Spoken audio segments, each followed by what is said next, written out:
The sun rose over the golden plains of the Masai Mara in Kenya, stretching long shadows across the quiet savanna.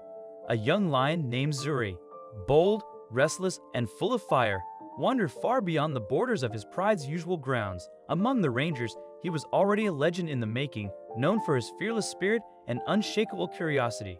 Always chasing the horizon, eager to discover what mysteries lay beyond the grasslands he had always known. That morning, Zuri spotted an old acacia tree standing tall along the riverbank, its gnarled branches stretched out like a crooked skeleton against the sky. Drawn by the scent of something sweet wafting from the tree's hollow, Zuri padded closer, his powerful muscles moving fluidly beneath his tawny coat. His amber eyes glinted with curiosity.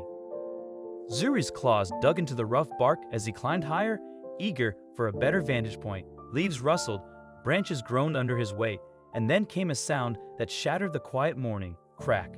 A massive beehive, hidden deep within the tree, splintered and crashed to the ground, a thick, syrupy mass of honeycomb exploding and releasing thousands of disturbed bees.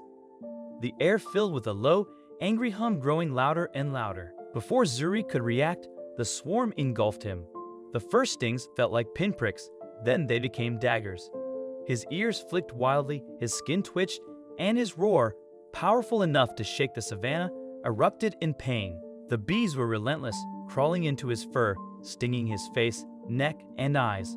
His vision blurred as he swiped desperately at the air. Blinded and burning, Zuri leaped from the tree. He hit the ground hard, his body twisting in pain. He rolled violently, trying to shake off the swarm, but the bees clung to him like a living shadow. His roars turned to whimpers as he staggered toward the river. Miles away in the park monitoring station, a ranger named Malik stared at a screen. Zuri's GPS tracker hadn't moved in nearly 10 minutes, unusual for the restless lion. Concern tightened in his chest. "We need to go now," Malik said, grabbing his gear. His partner, a wildlife medic named Nia, nodded. They piled into the jeep, dust billowing behind them as they sped across the rugged terrain. When they found Zuri, Nia gasped, her breath catching in her throat, a wave of horror washing over her. The young lion was barely recognizable, a shadow of his former self, his body covered in a writhing, buzzing mass of black and gold. The once majestic creature was now a canvas of suffering, his fur matted with mud and the remnants of the hive, his breath coming in shallow gasps, each inhale a struggle. His once proud mane, a symbol of his youthful vigor, was lost beneath a living carpet of bees, their frantic movements a macabre dance of torment. "We can't approach him like this," Malik said grimly, his voice laced with concern, the reality of the situation weighing heavily on him. "The bees will turn on us. They're in a defensive frenzy, and we'd be swarmed instantly." Nia's voice was steady, a testament to her years of experience. But her eyes betrayed her fear, a flicker of vulnerability in the face of such overwhelming odds. "We need smoke.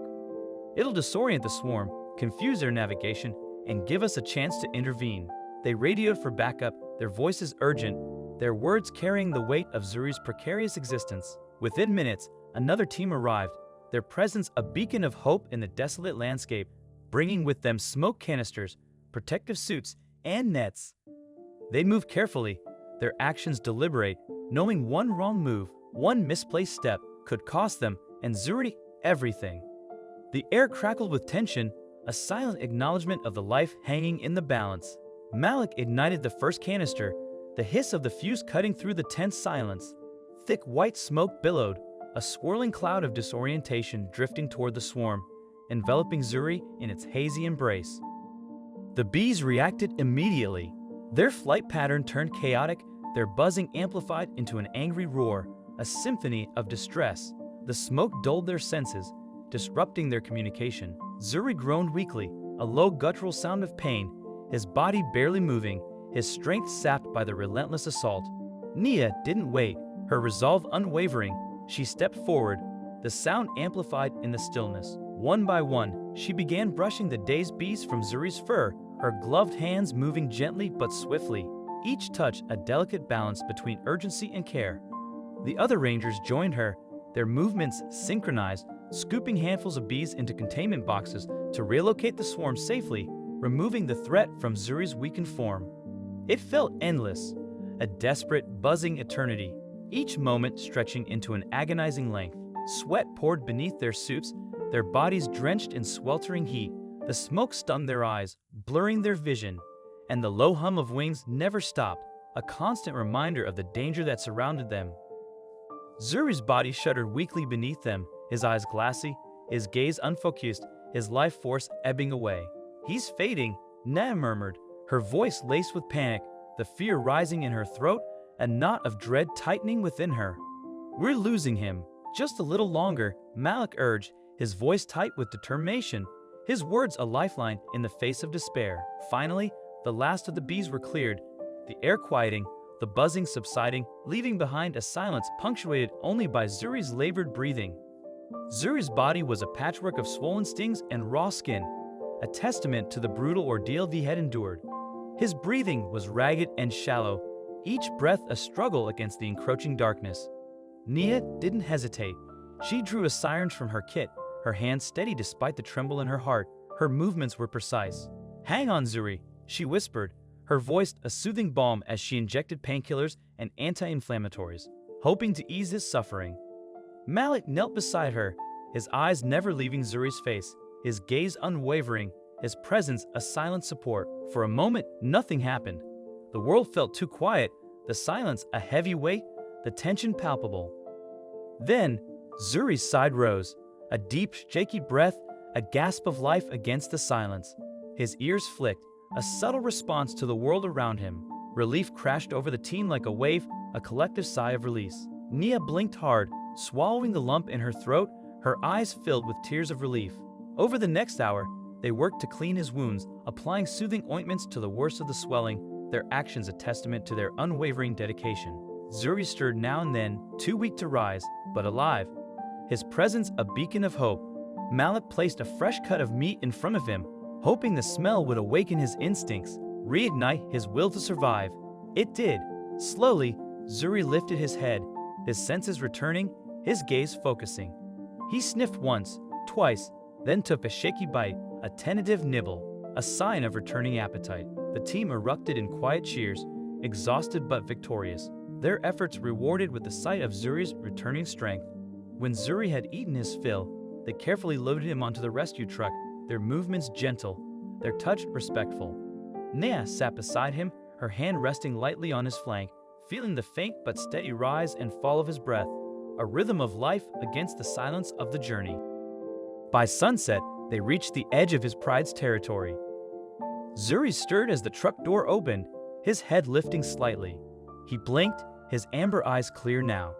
He staggered, his feet trembling, but stood tall. The distant sound of lions calling echoed across the plains. Zuri's ears perked. He let out a low, rumbling roar, a call to his family. From the shadows of the trees, lions emerged, one by one. His mother, her coat sleek and shining in the twilight, stepped forward. She let out a soft chuff, and Zuri responded with a weak, grateful nuzzle. The pride accepted him back without hesitation, surrounding him, their warmth and presence a silent comfort.